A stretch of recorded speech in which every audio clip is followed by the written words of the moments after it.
देखो ये जंगल कितना सुंदर है। हाँ, और ये प्रकाश भी देखो। भीम अपने दोस्तों के साथ घूम रहा था, तभी अचानक आसमान में हरी बिजली चमकी और एक विशाल दरवाजा खुल गया। उस दरवाजे से एक ताकतवर योद्धा हल्क नीचे गिरा। जमीन हिल गई और सारे जानवर डरकर भाग गए। तू मेरा दुश्मन है हल्क। भीम ने हल्क को देखा और समझा कि वो दुश्मन है। दोनों के बीच जबरदस्त टक्कर हुई। हल्क ने पेड़ उखाड़े और भीम ने अपनी गदा से जवाब दिया, हम एक ही ताकत के रक्षक हैं। हाँ, अब समझ आया। लेकिन कुछ देर बाद दोनों समझ गए कि वे दुश्मन नहीं बल्कि एक ही ताकत के रक्षक हैं। जंगल के बीच एक प्राचीन मंदिर था जहाँ एक चमकता हुआ जादुई पत्थर रखा था। हाँ भीम, एक अंधेरे दानव ने उस पत्थर को चुरा लिया था, जिससे पूरा जंगल धीरे धीरे नष्ट हो रहा था।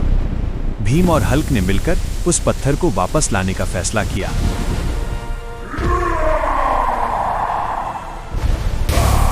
हल्क, वो रहा मंदिर। दानव पत्थर ले गया, हम लाएंगे वापस। ये पत्थर मेरा है। नहीं, हम कब जीतेंगे? दोनों एक खतरनाक पहाड़ी रास्ते से गुजरे जहाँ आग, उगलते पत्थर, उड़ते हुए राक्षसी पक्षी और गहरे गड्ढे थे। हाँ, यह रास्ता बहुत खतरनाक है, मेरी बात मानो। गड्ढा है, मेरी कमर पकड़ो, हम कूदेंगे। हल्क, उड़ते राक्षस, सतर्क रहो। बस भूल हम कर लेंगे। हल्क अपनी ताकत से रास्ता साफ करता गया और भीम अपनी बुद्धि से सही दिशा दिखाता गया। अंधेरे गुफा में दानव जादुई पत्थर की शक्ति से और भी शक्तिशाली हो गया था। वाह, यह जंगल कितना सुंदर है। अरे अचानक ये हरी बिजली और विशाल दरवाजा कहाँ से आया?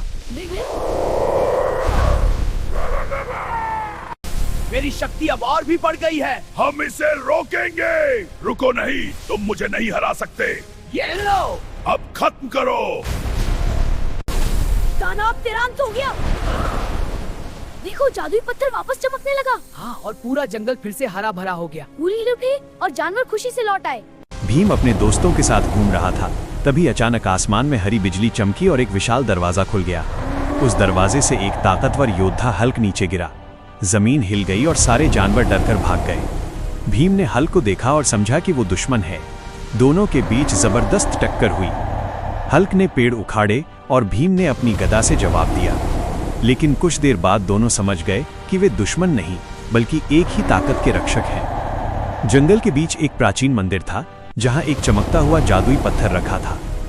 एक अंधेरे दानव ने उस पत्थर को चुरा लिया था, जिससे पूरा जंगल धीरे धीरे नष्ट हो रहा था।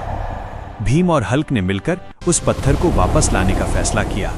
दोनों एक खतरनाक पहाड़ी रास्ते से गुजरे जहां आग, उगलते पत्थर, उड़ते हुए राक्षसी पक्षी और गहरे गड्ढे थे। हल्क अपनी ताकत से रास्ता साफ करता गया और भीम अपनी बुद्धि से सही दिशा दिखाता गया। अंधेरे गुफा में दानव जादुई पत्थर की शक्ति से और भी शक्तिशाली हो गया था। उसकी आंखें लाल चमक रही थीं। भीम और हल्क ने मिलकर जोरदार हमला किया। हल्क ने दानव को पकड़ा और भीम ने अंतिम वार किया। दानव के हारते ही जादुई पत्थर वापस चमकने लगा। पूरा जंगल फिर से हरा भरा हो गया। फूल खिल उठे, नदियां बहने लगीं और जानवर खुशी से लौट आए। हल्क ने भीम को धन्यवाद कहा और वापस अपने संसार में लौट गया। भीम मुस्कुराते हुए अपने दोस्तों के पास लौट आया और जंगल फिर से सुरक्षित हो गया।